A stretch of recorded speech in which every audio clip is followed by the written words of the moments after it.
Praise the Lord. பிள்ளைங்கள்லாம் சந்தோஷமாக இருப்பீங்கன்னு இயேசுவின் நாமத்தினால விசுவாசிக்கிறேன்.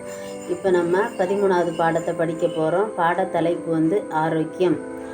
நம்ம ஆரோக்கியமாக இருப்பதை நாமும் விரும்புகிறோம், தேவனும் விரும்புகிறார். அதனால தான் வேதம் சொல்லுகிறது, பிரியமானவனே உன் ஆத்துமா வாழ்கிறது போல எல்லாவற்றிலும் வாழ்ந்து சுகமாக இருக்கும்படி வேண்டுகிறேன் அப்படின்னு. நம்ம ஆத்துமா வாழ்கிறது போல எல்லாவற்றிலும் வாழ்ந்து சுகமாக இருக்கணும் அப்படின்னு தேவன் விரும்புகிறார். தெய்வீக சுகம் அப்படின்னு சொல்லியது தேவனுடைய பிள்ளைகளின் அப்பம். நம்ம சுகமாக இருந்தால் தான் தேவனை ஆராதிக்க முடியும். வேதத்தில் பார்க்கும்போது வியாதிகள் வருவதற்கு பலவித காரணங்கள் காணப்படுகிறது. ஆனால் ஒரு சில காரணங்களை இந்த பாடத்தில் நம்ம பார்க்க போகிறோம். ஃபஸ்ட்டு பாவத்தினால வியாதிகள் உண்டாகிறது. அதை பற்றி பார்க்க போகிறோம். நம்ம பாவம் செய்யும்போது வியாதி ஏற்படுகிறது. மார்க்கு 2:5, மத்தேயு 9ஆம் அதிகாரம் 2ஆம் வசனமும் 5ஆம் வசனங்கள். இந்த வசனங்களை பார்க்கும்போது உன் பாவங்கள் உனக்கு மன்னிக்கப்பட்டது அப்படின்னு இயேசு கிறிஸ்து ஒரு திமிர்வாதக்காரன்ட்ட சொல்லுவார்.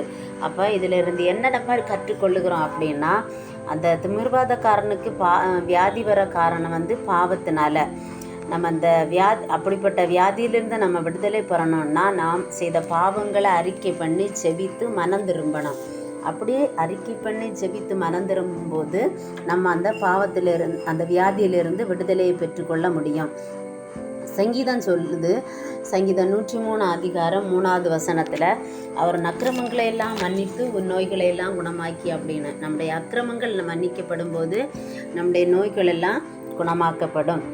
சரி, அடுத்தது 2வது பிசாசினால் வியாதி உண்டாகிறது அப்படின்னுள்ளதை பார்க்க போகிறோம். லூக்கா 4ஆம் அதிகாரம் 33ஆம் வசனத்திலேருந்து 36வது வசனம் வரை பார்க்கும்போது, அந்த ஜெப ஆலயத்தில் ஒரு அசுத்தாவி பிடிச்ச ஒரு மனுஷன் இருந்தான். இயேசு கிறிஸ்து அந்த அசுத்தாவியை பார்த்து பேசாமல் இவனை விட்டு புறப்பட்டு போ அப்படின்னு சொன்னோன்னு அந்த அசுத்தாவி போயிடும். இதில் நம்ம என்ன கற்றுக்கொள்ளுகிறோம் அப்படின்னா, பிசாசுக்கு எதிர்த்து நிற்கும்போது அவன் நம்மளை விட்டு ஓடி போவான். அப்போ அந்த வியாதியிலிருந்து நம்மளால் விடுதலையை பெற்றுக்கொள்ள முடியும். அதுக்கு அடுத்தது 3வது, கர்த்தருடைய அனுமதியோடு பிசாசு சரீரத்தில் வியாதியை போடுகிறதுனால வியாதி வருகிறது அப்படின்னு நம்ம பார்க்குறோம். என்னன்னா, யோபு, பவுல் அப்போஸ்தலன் இவங்க 2 பேருக்கும் வியாதி இருந்து, இந்த வியாதிகள் தேவனுடைய அனுமதியோடு பிசாசினால் உண்டானவைகள்.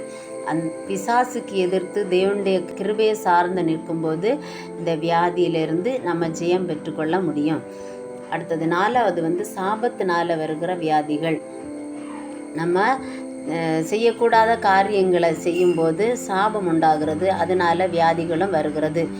கேயாசியை பார்க்கும்போது பொருளாசையினால் சாபத்தை பெற்று குஷ்டரோகத்தை அடைஞ்சான். அதே போல் மீகாள் தாவீது ராஜாவை அற்பமாக எண்ணினதுனால அவளுக்கு கர்ப்பம் அடைக்கப்பட்டு விட்டது. புதிய ஏற்பாட்டு காலத்தில் இயேசு கிறிஸ்து சிலுவையில் சாபத்தை எல்லாம் முறியடித்தார். அந்த சாபங்கள் முறியடிக்கப்படும் போது சாபங்களினால் வருகிற வியாதிகள் இருந்து நம்ம விடுதலை பெற்றுக்கொள்ள முடியும். அதுக்கு அடுத்தது 5வது, இயற்கையின் பிரதிகூலங்களினால் வருகிற வியாதிகள். இயற்கையான காரியங்கள், அதாவது காற்று, மழை, வெயில், குளிர், பனி, இப்படிப்பட்ட காலநிலை மாற்றங்களினால் நம்முடைய சரீரத்தில் ஏற்படுகிற வியாதிகள் உண்டு. நம்ம நம்முடைய சரீரத்தை கனமாக எண்ணி அதை கவனிக்கும்போது அது வியாதிகள் நம்ம விட்டு மாறிவிடும். அதுக்கு அடுத்தது 6வது கவலைகள் மற்றும் கஷ்டங்களினால் வருகிற வியாதிகள். நம்ம சில எதிர்பாராத சம்பவங்களை, நினைத்து பார்க்க முடியாத சம்பவங்களை, கஷ்டமான காரியங்களை நம்ம வாழ்க்கையில் சந்திக்கும்போது நம்ம தன்னாலேயே கவலைகள் படுகிறோம்.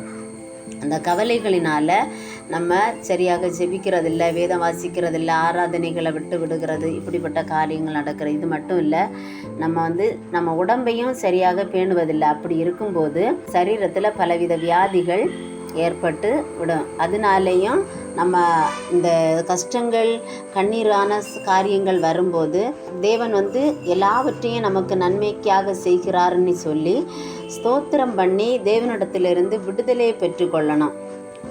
நம்ம அடுத்த கட்டத்துக்கு நேராக நம்ம கடந்து போகணும். தேவனை ஆராதிப்பது, வேதம் வாசிப்பது, இப்படிப்பட்ட காரியங்களில் நம்ம கடந்து செல்லும்போது இப்படிப்பட்ட வியாதிகள் நம்மளை விட்டு மாறி சுகத்தை பெற்றுக்கொள்ளலாம். அதுக்கு அடுத்தது 7வது அபாத்திரமாய் கர்த்தருடைய பந்தியில் பங்கெடுக்கும் போது வருகிற வியாதிகள்.